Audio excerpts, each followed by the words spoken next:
தீராத பிரச்சனையுமே நொடியில தீர்த்து வைக்கக்கூடிய வல்லமை பெற்றவங்க தான் துலாம் ராசி அன்பர்கள் நீங்க. நீதியும் நேர்மையும் உங்களோட வாழ்க்கையில செயல்படுத்தக்கூடிய நபர்கள் நீங்க. மிகவும் அற்புதமான குணநலங்கள் இந்த துலாம் ராசி அன்பர்கள் கிட்ட இருக்கும். ஏன்னா உங்களோட ராசி அதிபதி சுக்கிர பகவான். நீதி நேர்மைக்கு நவ கிரகத்துல ஒரு பங்கு வகிக்கக்கூடிய கிரகம் அப்படின்னு சொன்னா அது சுக்கிர பகவான் தான். சுக்கிர பகவான் உங்கள் ராசி அதிபதியா இருக்கிறதுனால இந்த துலாம் ராசி அன்பர்கள் எப்பொழுதுமே நீதி நேர்மைக்கு கட்டுப்பட்டவங்களா இருப்பாங்க. எல்லார்கிட்டையுமே தன்மையா பழகுவாங்க. அடுத்தவங்க துன்பப்பட்டாலும் உங்களால தாங்கிக்கவே முடியாது. அதுவும் இந்த ராசியில இருக்கக்கூடிய நீங்க ஏழை பணக்கார அப்படின்னு வித்தியாசம் பார்க்கவே மாட்டீங்க. துளியும் ஈகோவும் உங்ககிட்ட இருக்கவே இருக்காது. சொல்லப்போனா உங்களை அகம்பாவம் ஆணவம் இல்லாத நபர்கள் அப்படின்னு கூட சொல்லலாம். 12 ராசிகளையுமே நீங்க கொஞ்சம் ஸ்பெஷலான நபர்களா இருப்பீங்க. ஏன்னா சுக்கிர பகவான் உங்கள் ராசி அதிபதியா இருக்கிறதுனால உங்களுக்கு பேச்சு திறன் ரொம்பவுமே சிறப்பானதா இருக்கும். எப்பேற்பட்ட பிரச்சனை வந்தாலுமே நீங்க அதை அசால்ட்டா தீர்த்துடுவீங்க. இப்படிப்பட்ட துலாம் ராசி அன்பர்களுக்கு இந்த மாதம் என்ன மாதிரியான வாய்ப்புகள் சாதகமா அமையும், பாதகமா என்னெல்லாம் வரும், அதை நீங்க என்ன செஞ்சா தவிர்க்கலாம், இதை பத்தின முழுமையான தகவலையும் தான் உங்களுக்காக இந்த பதிவுல நாங்க சொல்லியிருக்கோம். இந்த பதிவு நீங்க பயன்பெறும் வகையில இருக்கும். அதனால ஸ்கிப் பண்ணாம முழுமையா பாருங்க. நீங்க இப்பதான் ஃபர்ஸ்ட் டைம் நம்மளோட சேனலை பாக்குறீங்க அப்படின்னா மறக்காம நம்மளோட சேனலை சப்ஸ்கிரைப் பண்ணி வச்சுக்கோங்க. முதல்ல உங்களுக்கு ஒரு நல்ல விஷயம் சொல்லிடலாம். சுக்கிர பகவான் உங்களோட ராசி அதிபதினு சொல்லியிருக்கோம். இவரை நீங்க எப்படி முறையா வழிபட்டா உங்களோட வாழ்க்கையில வந்த கஷ்டங்களும் சரி வரக்கூடிய கஷ்டங்களும் சரி இது எல்லாமே உங்களை விட்டு விலகி உங்களோட வாழ்க்கையில நல்ல ஒரு செல்வ நிலை மேலோங்கி வளர நீங்க என்ன செய்யணும் அப்படிங்கிறத ஃபர்ஸ்ட் பார்க்கலாம். வெள்ளிக்கிழமை அப்படிங்கிறது தெய்வ வழிபாட்டிற்கு உரிய ஒரு நாள். அதுவும் குறிப்பா மகாலட்சுமி அன்றைய தினம் நீங்க வழிபடுவது ரொம்பவுமே சிறப்பு. நமக்கு செல்வத்தை வாரி வழங்கக்கூடிய மகாலட்சுமியும் குபேரனும் நம்மளுடைய பூர்வ ஜென்ம கர்ம வினைக்கு ஏற்ப நம்மளுக்கு பலன்களை கொடுப்பாங்க. அந்த பலன்களை அனுபவிக்கவுமே செய்வாங்க.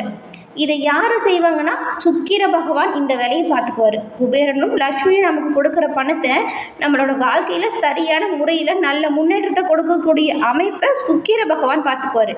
அப்படிப்பட்ட சுக்கிர பகவான் தான் உங்களோட ராசி அதிபதி. ஒரு மனிதன் செல்வந்தரா இருக்கணும் அப்படின்னா அவரோட ஜாதகத்துல சுக்கிர பகவான் உச்சத்துல இருந்தா யாரு என்ன பண்ணாலுமே அவரு கட்டையும் அவங்களோட வாழ்க்கையில நல்ல ஒரு முன்னேற்றத்தை பெறுவாரு.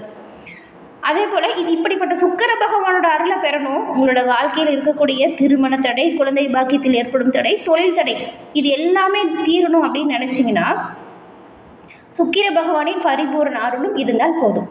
அப்படிப்பட்ட சுக்கிரனோட அருளை பெறணும் அப்படின்னு நினைச்சா வெள்ளிக்கிழமையில சுக்கிர ஓரை வரும் நேரத்துல நீங்க சுக்கிர பகவான் வழிபாடு செஞ்சீங்கன்னா எல்லா விதத்திலையுமே முன்னேற்றம் வரும். உடல் ரீதியா ஆரோக்கியம் வரும், ஆரோக்கிய பாதிப்புகள் நீங்கும், சொத்து சுகம் உங்களுக்கு வந்து சேரும். பெரிய பெரிய ஆளுங்களை கூட பார்த்துக்கோங்க, எவ்வளவு காசு கொட்டி கிடந்தாலுமே சுக்கிர தசை இல்லை அப்படின்னா அவங்களுக்கு வீண் விரயம் ஆகும். குறிப்பா மருத்துவ செலவு வரும்.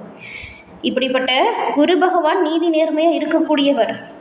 சுக்கிர வழிபாடு உங்களுக்கு நல்ல பலனை கொடுக்கும். வெள்ளிக்கிழமையில சுக்கிர பகவானுக்குரிய தினம். அன்றைய தினம் நீங்க நவகிரகத்தில் இருக்கும் சுக்கிர பகவானுக்கு வெள்ளை மலர் சாற்றி வெள்ளை கலர்ல நெய்வேத்தியம் செஞ்சு படைச்சிட்டு நீங்க பிரார்த்தனையை செஞ்சுட்டு வாங்க. கூடிய விரைவில் பிரார்த்தனை நிறைவேறும். புதன்கிழமையில மகாலட்சுமி மற்றும் குபேரர் வழிபாடு ரொம்பவுமே சிறப்பு. அன்றைய தினம் நீங்க செய்யக்கூடிய ஒவ்வொரு நல்ல விஷயங்களுமே பல மடங்கு உங்களுக்கு திருப்பி கிடைக்கக்கூடிய அமைப்பை உண்டாகும். உங்களுக்கு சுக்கிர பகவான் பிடிக்கும் அப்படின்னா ஓம்கம் சுக்கிர பகவானை போற்றி அப்படின்னும், மகாலட்சுமி தாயார் பிடிக்கும்னா ஓம்கம் மகாலட்சுமி தாயை போற்றி அப்படிங்கிற மந்திரத்தையும் மறக்காம 3 முறை பதிவிடவும் செய்யுங்க. இறைவனின் அருளால் எல்லா விதத்திலையுமே நீங்க நன்மைகள் பெற்று நலமுடன் வாழ உங்களுக்கு வாழ்த்துக்களை சொல்லிக்கிட்டு உங்களுக்காக இறைவனிடம் நாங்க பிரார்த்தனையும் செஞ்சுக்கிறோம். இப்ப வந்துட்டு நாம இந்த மாதத்தின் கிரகநிலை எப்படி இருக்கு, இதன் மூலம் உண்டாகக்கூடிய பலன்கள் என்ன மாதிரியான தாக்கங்களை கொடுக்கும் அப்படிங்கிற விஷயத்த பார்க்கலாம்.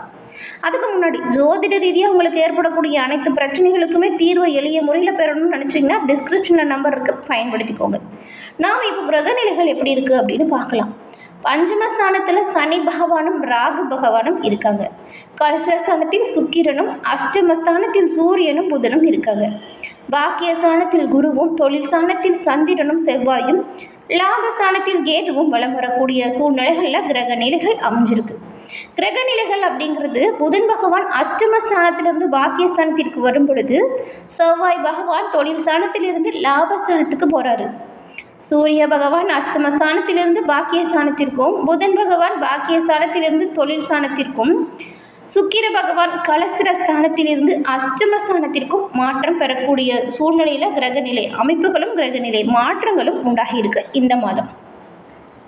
இதன் மூலம் உங்களுக்கு கிடைக்கும் பலன்கள் அப்படின்னு பார்த்தா, மற்றவங்க குறை சொல்லாம நடந்துக்கணும் அப்படின்னு நினைக்கக்கூடியவங்க தான் துலாம் ராசி அன்பர்கள். நீங்க எப்பொழுதுமே எல்லா பணிகளுமே சிறப்பாக செய்வீங்க. இந்த மாதம் நீங்க எல்லா விஷயத்துலையுமே ரொம்பவுமே கவனமாகவும் எச்சரிக்கையாகவும் செயல்பட்டால் நல்லதா இருக்கும். திடீர் உடல்நல பாதிப்பு கூட வரலாம். மனம் ஒரு நிலையில இல்லாம தவிக்கும் நிலை வரும். பணவரத்து பொறுத்த வரைக்கும் சீரா இருக்கும். ஆனா மனநிலை சரியா இருக்காது. தேவையில்லாத விஷயத்தை போட்டு மனசுல குழப்பிக்கிட்டே இருக்கிற மாதிரியான சூழ்நிலை வரும். இது அப்படி நடந்திருக்கலாமோ, இது இப்படி நடந்திருக்கலாமோங்கிற எண்ணம் அலைவாயும்.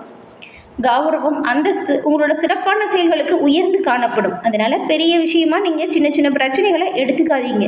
நடந்தது நல்லதுன்னு நினைச்சு செயல்படக்கூடியவங்க தான் நீங்க. உங்களை பார்த்து தான் மற்றவங்களே இந்த மாதிரி வாழணும் அப்படிங்கிற ஒரு எண்ணம் கொண்டிருப்பாங்க. நீங்க போய் குழம்பிட்டு இருந்தா நல்லா இருக்குமா? நல்லா இருக்காது. குழப்பத்தை கைவிட்டுட்டு உங்களோட தொழில எவ்வளவு முன்னேறலாம் அப்படின்னு முயற்சி செஞ்சீங்கன்னு வச்சுக்கோங்களேன், நல்ல விதத்துல பயன்கள் கிடைக்கும், பலன்கள் சிறப்பா கிடைக்கும். எதிர்பார்த்த உதவிகளுமே உங்களுக்கு மற்றவங்களால கிடைக்கும். வெற்றி இலக்கை நோக்கி நீங்கள் முன்னேறுங்க. மனக்கவலை நீங்கி எந்த ஒரு விஷயத்திலையும் கொஞ்சம் தெளிவாக முடிவெடுங்க. சிறப்பான செயல்களால் பண வரத்து அதிகரிக்கும். தாமதமான போக்கு எந்த விஷயத்தில் இருந்தாலுமே அதன் இறுதியில் மனம் மகிழும்படியான சம்பவங்கள் நடக்கும். வெளியூர் பயணங்களுமே உங்களுக்கு மனதுக்கு சந்தோஷத்தை கொடுக்கும். தொழில் வியாபாரத்தில் மந்தமான போக்கு இருந்தாலுமே பணவரவுக்கு குறைவு இருக்காது. இப்போ இருக்கிறத விடவே சிறப்பாக தொழில் வியாபாரம் நடக்கும்.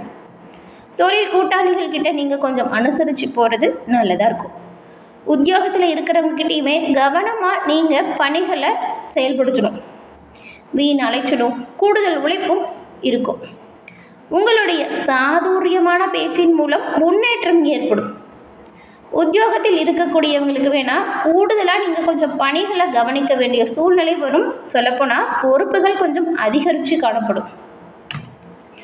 குடும்பத்தில் வீண் குழப்பம் ஏற்பட்டு அதனால் நிம்மதி குறையலாம். வாழ்க்கை துணையின் பேச்சை கேட்டு நடக்கிறது நல்லது.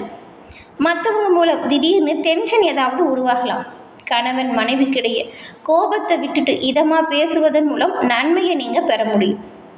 பிள்ளைகள் மூலம் பெருமை கிடைக்கும். பெண்களுக்கு கௌரவம், அந்தஸ்து உயர்ந்து காணப்படும். எதிர்பார்த்த உதவிகள் உங்களுக்கு உண்டாகும். எடுத்த காரியங்களை செய்து முடிக்கிறதுல காரிய தாமதம் வரலாம். கவனமாக இருங்க. இருந்தாலும் பணப்புழக்கம் சீராக இருக்கும். அரசியலில் உள்ளவர்களுக்கு மனதில் நிலையான எண்ணம் இருக்காது. பண நெருக்கடி வரும். எதிர்பார்த்த உதவிகள் தக்க சமயத்தில் கிடைக்கும். இதனால பண நெருக்கடியிலிருந்துமே விலக்கு பெறக்கூடிய அமைப்பு கிடைக்கும். உங்களுடைய தொண்டர்களின் ஒத்துழைப்பால் பணிகளை சிறப்பாக செஞ்சு முடிச்சு காட்டுவீங்க. நெருக்கடியான நேரத்தில் எதிர்பார்த்த உதவி கிடைப்பதில் தாமதம் வரலாம். கலைத்துறையில் இருக்கிறவங்களுக்கு மற்றவங்க கூட பகை வரலாம். கெட்ட கெட்ட கனவுகள் ஏதாச்சும் வரலாம். அது மனக்குழப்பத்தால் தான் வரும். அந்த மனக்குழப்பத்தை மட்டும் நீங்கள் நீக்கிடணும். உங்களுக்கு உங்களோட வாழ்க்கையில் வரக்கூடிய நெருக்கடியான நேரத்தில் கூட உங்களோட உறவினர்கள், உங்களோட நண்பர்கள் உங்களை விட்டு விலகி சென்றுடுவாங்க. அவங்கள நம்பி எந்த ஒரு விஷயத்திலையும் தைரியமாக கால் வைக்கலான்னு நினைக்காதீங்க. கலைத்துறையில் இருக்கக்கூடிய உங்களுக்கு தொழில் வியாபாரம் சீராக இருக்கும். பழைய பாக்கிகள் வசூலாகும். புதிய ஆர்டர்கள் கிடைப்பதில் ஏற்பட்ட சிக்கல்கள் தீரும்.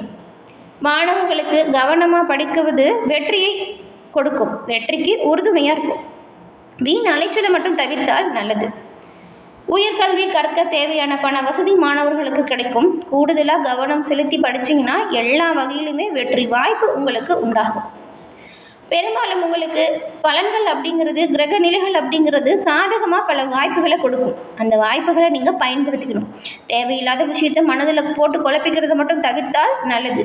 எல்லா விஷயத்திலுமே நீங்கள் கவனமாக செயல்பட்டால் நன்மைகளை எல்லா செயல்களையுமே நீங்கள் பெற முடியும்.